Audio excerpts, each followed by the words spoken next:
Now, the speakership race of the 10th House of Representatives has its first female aspirant, Miriam Onuoha, an APC lawmaker representing Okigwe North, Onuoha, Isiala Mbano Federal Constituency of Imo State.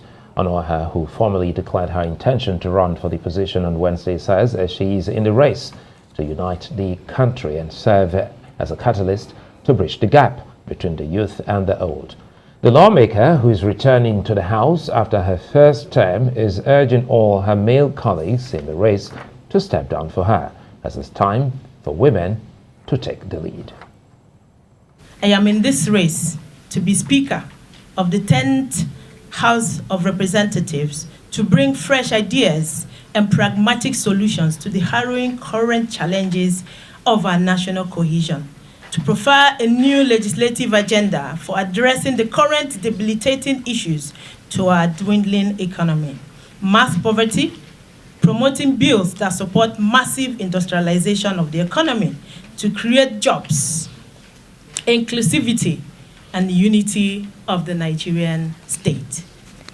I believe that Nigeria is at the threshold of history, and I believe that the incoming government has heard loud and clear the current hues, cries, and aspirations of the Nigerian youths, and as such, I have no modicum of doubt that my speakership of the 10th Assembly will very much help the incoming government to foster a government that empowers the people, that includes the people, both youth, women, and every religion, and works 100% for the people to deliver the promises my fellow Nigerians have long yearned for.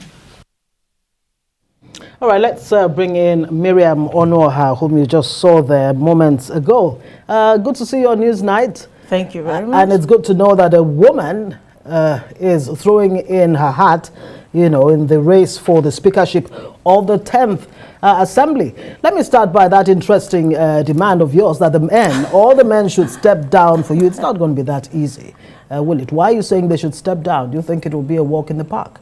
Well, I'm not saying it will be a walk in the park.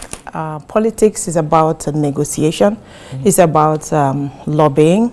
You are aware that most of the very well-structured institutional and high-ranking positions of power in the country have been dominated by the men, whereas the women folk is allocated such offices and positions that are termed traditional feminine, such as social welfare. How then will the Nigerian woman survive, especially in our political space? Politics does not consider the woman to work like a social network. I ran an electioneering campaign, stiff challenge from the opposition and the men. I was not seen as a woman. Right. The hurdles did not spell me as a woman. Let me take off from where one of the key words you mentioned, survive.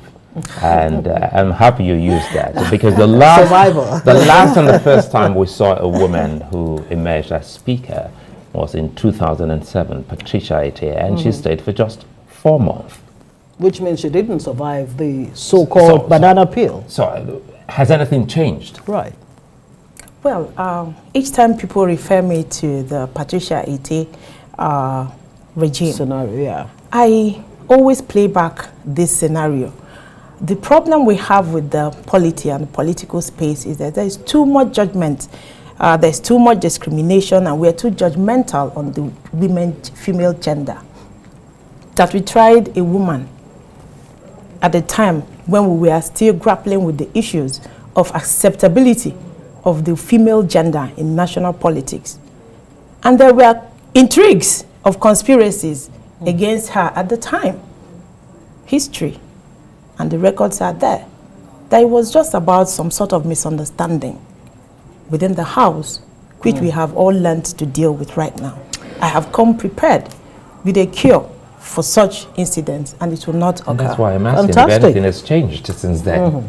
Yes, because we were onlookers, we were working, and we saw the system. We saw what happened.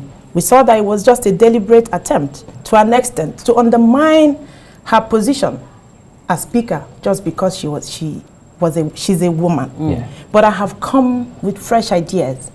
I am someone who is very progressive and futuristic. I am proactive, and I have seen the need to include men at every step of the way. Right. And like you know, that the National Assembly and normal boardroom politics requires that you watch your steps, watch your back. It's all a concentric circle of conspiracy.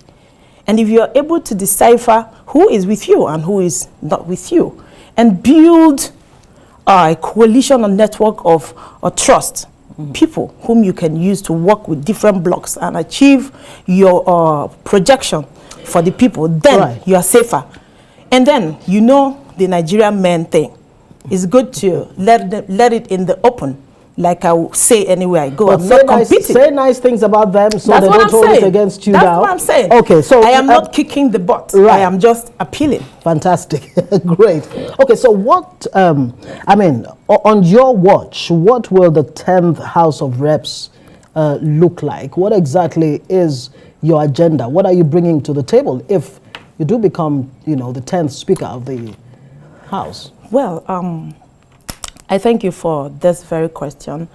I am very glad for the opportunity the people of Okigwe North gave me to be in the House of Reps. First off, as the only woman, the first woman to be elected to serve in this capacity. I'd like to also publicly acknowledge the support that I have got from my governor, Senator Hope Uzodinma.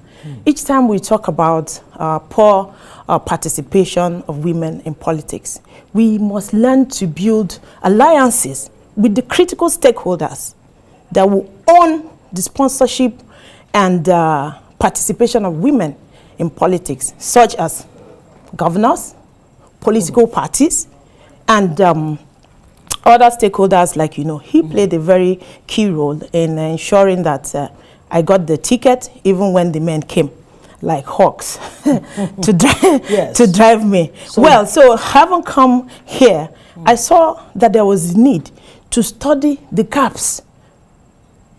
Every society I come in, I'm someone who observes the system. I came in, I became a member of literally all the committees of the House. Not because of the gains or whatever that are perceived to come from there. But I needed to prepare myself for the task ahead because I didn't just come there to be a player and go out.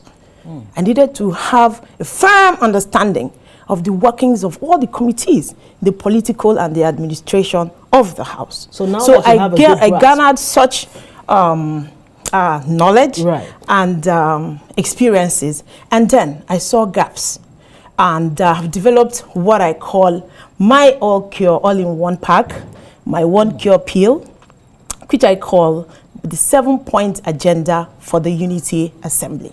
One of the gaps and challenges that I noticed was problems with listing of house business bills. I thought that it would be a good idea to have digitization of activities of rules and business, for instance, committee to improve effective record management so that business of the house would come out without conflict. A situation where you have conflicting bills and motions from different members at the same time.